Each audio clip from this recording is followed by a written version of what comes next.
Break के बाद एक बार फिर से आपका स्वागत है। चलिए खबरों में आगे बढ़ेंगे। बागपत में गैंगस्टर की 1 करोड़ रुपए की संपत्ति कुर्क की गई है। गैंगस्टर विनोद की 2 कार, जमीन और साथ ही मकान कुर्क किया गया है। एसडीएम और सीओ ने मौके पर पहुंचकर कुर्की की कार्रवाई की है। सिंगावली अहीर थाना के बिलोचपुरा गांव में कुर्की की कार्रवाई की गई है। एक बड़ी खबर आपको बता रहे, गैंगस्टर एक्ट के तहत में कुर्की की कार्रवाई की गई है। 1 करोड़ रुपए से ज्यादा की संपत्ति जिसे कुर्क किया गया।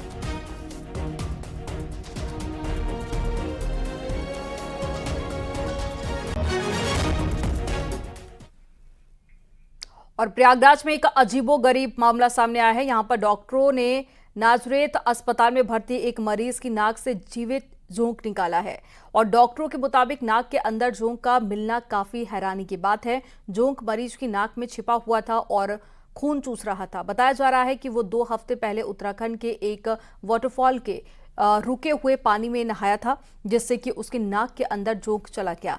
कई दिनों से मरीज की नाक से खून बह रहा था और नाक के अंदर अजीब सी हलचल भी महसूस हो रही थी। ऑपरेशन के बाद में मरीज पूरी तरह से ठीक है।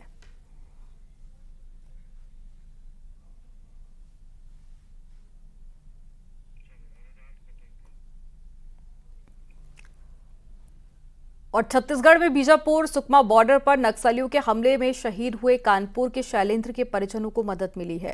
कैबिनेट मंत्री राकेश सचान और साथ ही जिलाधिकारी राजेश सिंह ने शहीद की पत्नी कोमल को 35 लाख और साथ ही शहीद की मां को 15 लाख रुपए का चेक दिया। साथ ही एक सरकारी नौकरी भी परिवार को मिलेगी। एक सड़क का नाम शहीद शैलेंद्र के नाम से होगा।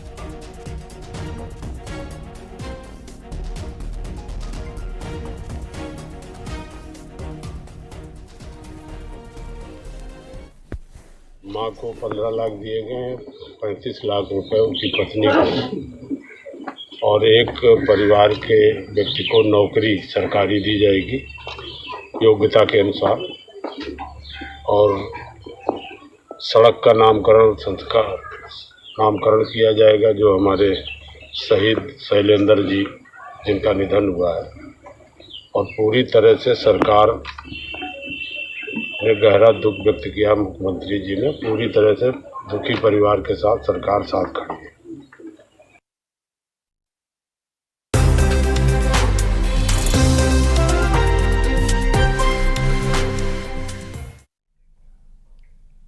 राधा रानी पर टिप्पणी पंडित प्रदीप मिश्रा को भारी पड़ गई। ब्रज के संतों ने महापंचायत बुलाई, जिसमें पंडित प्रदीप मिश्रा की ब्रज में नो एंट्री का फैसला लिया गया।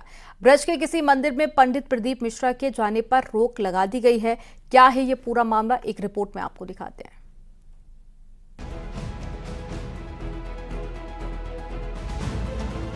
पंडित प्रदीप मिश्रा की ब्रज में नो एंट्री है। संतों की महापंचायत ने ये फैसला लिया है। राधा रानी पर पंडित प्रदीप मिश्रा के बयान से नाराज संतों ने बरसाना में महापंचायत बुलाई थी और इस महापंचायत में ये बड़ा फैसला लिया गया कि ब्रज के किसी भी मंदिर में पंडित प्रदीप मिश्रा के जाने पर रोक रहेगी। इतना ही नहीं, संतों का कहना है कि पंडित प्रदीप मिश्रा अगर माफी मांगने आएंगे तो बिना संतों और महंतों की अनुमति के उन्हें प्रवेश नहीं मिलेगा। प्रदीप मिश्रा एक दुकानदार है जो रुद्राक्ष और माला सामान बेच करके व्यापार करके अपना काम चला रहा है। ऐसे व्यापारी कथावाचकों को सनातन धर्म के बारे में टिप्पणी करने का कोई अधिकार नहीं है। प्रदीप मिश्रा सोशल मीडिया पर क्षमा मांगे और कहे कि मेरी बुद्धि खराब हो गई थी जो मेरे द्वारा ये वक्तव्य दिया गया। फिर आने का अपनी सूचना दें कि वो राधा रानी मंदिर कब आ रहे हैं। यदि वो शास्त्रार्थ करने आ रहे हैं तो मंदिर में प्रवेश नहीं है, वो हमारे कहीं भी आ जाए। अब हमसे उन्होंने धीरकासुर कहा है ना, तो धीरकासुर लीला पूरी करके दिखाएंगे वो लीला कैसे हुई थी। शास्त्रार्थ करने के लिए हर तरह से तैयार है और वो जिसको लाना चाहे उसको साथ में ले आवे।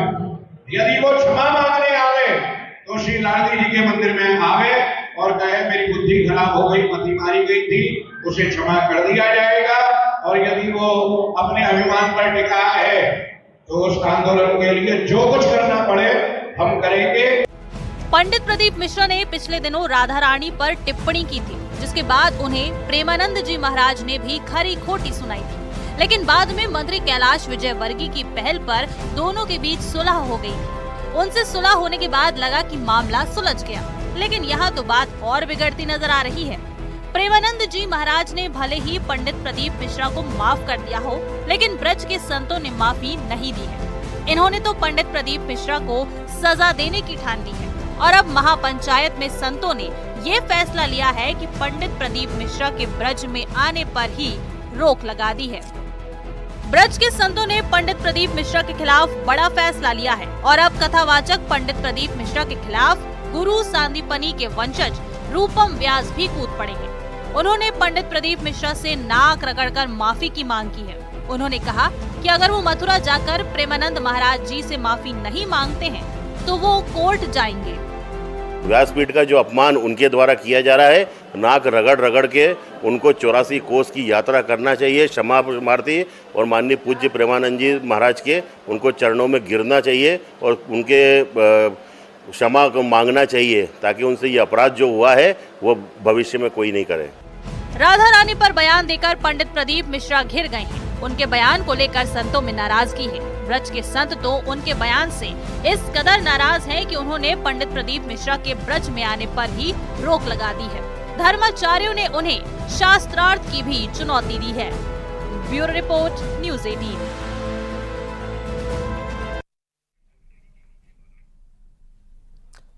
यहाँ रुकेंगे एक छोटे से ब्रेक के लिए। आप देखते रहिए न्यूज़ 18।